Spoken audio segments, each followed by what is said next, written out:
আর অন্যদিকে রানাঘাটের দিকে নজর রাখতে হচ্ছে। রানাঘাটে জোড়া খুনে আটক করা হয়েছে একজনকে। দীপক স্বর্ণকার নামে একজনকে আটক করেছে পুলিশ। বৃহস্পতিবারই দুই তৃণমূল কর্মীকে খুনের অভিযোগ উঠেছিল।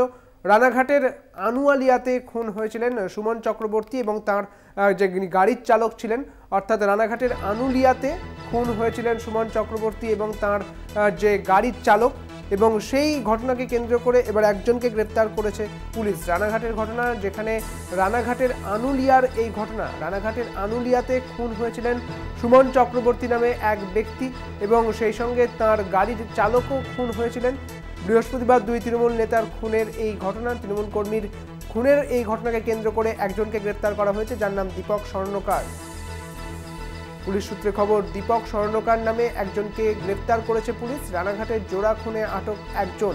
তবে ঠিক কী কারণে খুন করা হয়েছিল, এই খুনের সঙ্গে কারা জড়িত রয়েছেন, শুধুই কি দীপক স্বর্ণকার জড়িত রয়েছেন নাকি আরও কেউ জড়িত রয়েছেন এর সঙ্গে, এবং কিসের জন্যেই বা দীপক স্বর্ণকার তাকে খুন করেছেন নাকি আদৌ তিনি খুন করেননি, এই সমস্ত বিষয়ে কিন্তু তদন্ত শুরু করেছে পুলিশ। তবে এই অভিযোগের ভিত্তিতে দীপক স্বর্ণকারকে গ্রেপ্তার করেছে পুলিশ। রানাঘাটের এই ঘটনা, রানাঘাটের যেখানে জানা যাচ্ছে যে ঘটনা ঘটেছিল, অর্থাৎ সুমন চক্রবর্তী এবং তার গাড়ির যিনি চালক ছিলেন সেই চালককে রানাঘাটের আনুলিয়াতে খুন করা হয়েছিল এবং তার ফলে এই ঘটনাকে কেন্দ্র করে একজনকে এখনো পর্যন্ত গ্রেপ্তার করতে পেরেছে পুলিশ। তবে তদন্ত চলছে এই খুনের পিছনে আরও কোনো হাত রয়েছে কিনা, তবে ঠিক কী কারণে খুন করা হয়েছিল সুমন চক্রবর্তীকে, খুন করা হয়েছিল তার গাড়ির চালককে, তার তদন্ত শুরু করেছে পুলিশ।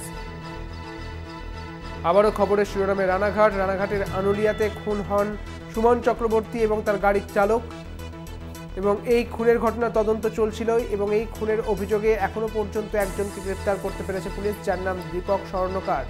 রানাঘাটের জোড়া খুনে আটক এক, এই মুহূর্তে যে খবর উঠে আসছে আপনারা দেখতে পাচ্ছেন কলকাতা টিভির পর্দায়। রানাঘাটের জোড়া খুনে আটক একজন, দীপক স্বর্ণকার তার নাম। তবে এই খুনের সঙ্গে তিনি ঠিক কিভাবে জড়িত বা এই খুনের সঙ্গে তিনি একা জড়িত কিনা তারও তদন্ত শুরু করেছে পুলিশ। দুই তৃণমূল কর্মীকে খুনের অভিযোগ। রানাঘাটের আনুলিয়াতে খুন হন সুমন চক্রবর্তী এবং তার গাড়ির চালক।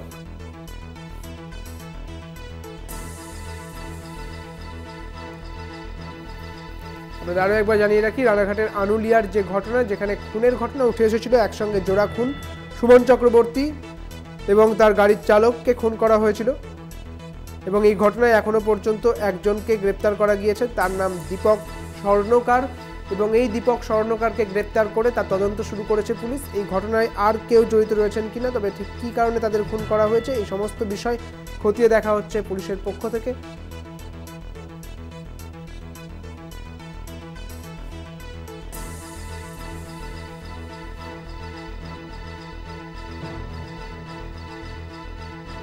আরো বিস্তারিত জানবো, আমাদের সঙ্গে রয়েছেন আমাদের প্রতিনিধি সঙ্গীতা, রয়েছেন আমাদের সঙ্গে। সঙ্গীতা, এই আনুলিয়াতে যে খুন হয়েছিলেন দুজন, অর্থাৎ সুমন চক্রবর্তী এবং তার গাড়ির চালক, ঠিক কি কারণে খুন হয়েছিলেন সেটা তো জানবোই, তার সঙ্গে এটা জানবো যে এখনো পর্যন্ত একজনকে গ্রেপ্তার করা হয়েছে, কি জানতে পারছো?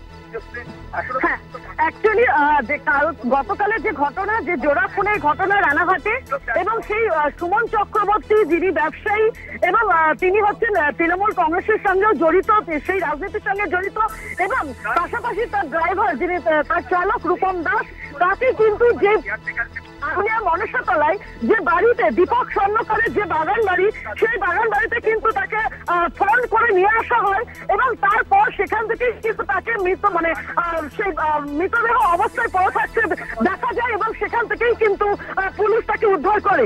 এবং সেখানে কিন্তু এটা জানা যাচ্ছে যে এই যে তাকে ফোন করে ডেকে নিয়ে আসা, এই এবং তার সঙ্গে যে ঘনিষ্ঠতা, যে দীপক স্বর্ণকারের সাথে যে ঘনিষ্ঠতা, সেটা কিন্তু তার সাথে অনেকদিন ধরেই ছিল এবং তার সাথে শুধু অনেকদিন ধরে ছিল বলেই তার কিন্তু ফোনে কিন্তু সে এক কলেই কিন্তু সেখানে এসেছিল এবং এখান থেকেই এই বাগান বাড়ি থেকেই তার কিন্তু মৃতদেহ উদ্ধার হয়েছে এবং কি কারণে সেটা কিন্তু এখনো পর্যন্ত ধোঁয়াশা। এবং আটক করেছে, গোপন সূত্রে খবর পাওয়া গেছে আটক করেছে এবং দীপক স্বর্ণকার, এবং তাকে কিন্তু জিজ্ঞাসাবাদ করা চলছে। বেশ, ধন্যবাদ সঙ্গীতা, তোমাকে আমাদের সঙ্গে ছিলেন আমাদের প্রতিনিধি সঙ্গীতা। ধন্যবাদ।